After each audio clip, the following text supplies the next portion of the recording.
After a few slightly more silly idea styled videos, I thought it was about time to talk about Predecessor in terms of its development and also what's next from my perspective. I've seen quite a few people coming into the Discord recently and also posting online about when it's coming out, when's the next test, or why we haven't had any news, etc. So I'll be trying to explain a few things from my point of view and what I think is the next steps. So buckle up. As per usual, remember to sub, like, dislike, or comment with anything you might think of, be it questions or feedback. Before getting into the main meat of the video, I will just rip the band-aid straight off and say the no news thing is just as there's no news to give. Personally, I would have been interested to know what caused the issues with the servers, but I don't think we will ever know. But for news, we'll just have to wait. But to get straight into it in chronological order, we had the stress test just a touch over a month ago. And I'm sure you will know if you tried to play it, it was not the best of times, but as I said in my previous video about it, you should always expect issues in a stress test to avoid any disappointment. It's quite literally the Schrodinger's box of game development phases, as the dev never really knows if there will be issues until they occur. And since then I've played Halo Infinite and I've played Back 4 Blood, and both of those had server issues, several disconnects, or the servers just not working. And in previous tests I've done, I've also experienced game-breaking issues, so it's definitely not a pride-only issue. But that test served its purpose. Granted, I'm sure we all wish it lasted longer and got to play more. I would have much preferred to play all weekend, but it's better to have found that issue pre-early access than on EA launch, especially if it does turn out to be paid early access. Moving past this to talk about that early access, it was meant to be on track for this year the last time we heard, and the server issues should not have affected that in my personal view, purely because the people working on the servers won't be coding the main game files or heroes, so they should be able to run parallel without extending the development period. However, if there is going to be any delay, and I say again, if, and this is purely my opinion, don't take this as any form or source of truth, we would be hearing about that before mid-October.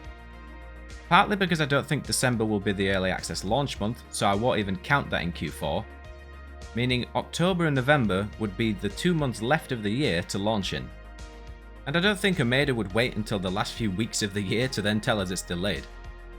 My reasoning for saying that is because most devs that I've seen that launch in the late part of the year avoid working around December, as usually people are busy. And if you've ever worked in an office or anything like that, you know that every person in that building will be trying to get days off in December, which leads to scheduling conflicts.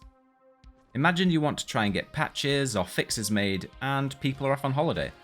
Releasing in December isn't a good idea unless you have a team that doesn't mind working, but then that needs to be a whole team approach. A big example of this recently was Battlefield 5. If anyone remembers, it was released in early November, and then as soon as it got to December, all communication and patches were just stopped, and they didn't restart until early mid-January. When launching early access and you're expecting potential bugs and issues, that is the last thing you want in an ideal world, to not have any fixes for a month, especially in an online and fairly competitive style game. And I know, Pred and Battlefield 5 are worlds apart in terms of dev scale and genre, but you get my point. Devs want time off, same as anybody else, and that's a fair expectation, and I wouldn't blame them for it. But to get back to my point, the reason I think we would hear about a delay before mid-October is because if there's going to be any launch for this year for early access, personally I believe we would have another test first to make sure whatever broke the server is now fixed. And they did sort of hint at another test in the last post regarding the stress test. If we got 2 weeks notice for the last one, I assume they will probably do the same again. And then if that works perfectly, we might get a date for early access in November. So if there are any bugs and issues that show up, they have most of November to get it in a playable state to leave it over the holiday period. Again, this is all my speculation, so do not go around saying that I've said it's going to be a November release. I am not about rumour spreading. But that's my personal feeling on the game currently, as we haven't heard anything for a while and we're getting closer to Q4 with every day. I mean, if they want to surprise us all with a release tomorrow, I won't be complaining about being wrong.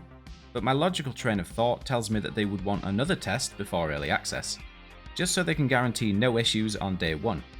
At least not server side anyway.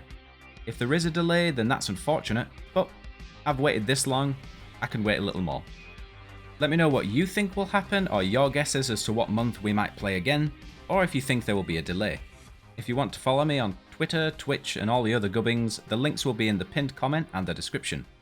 And with that, I will see you for the next video.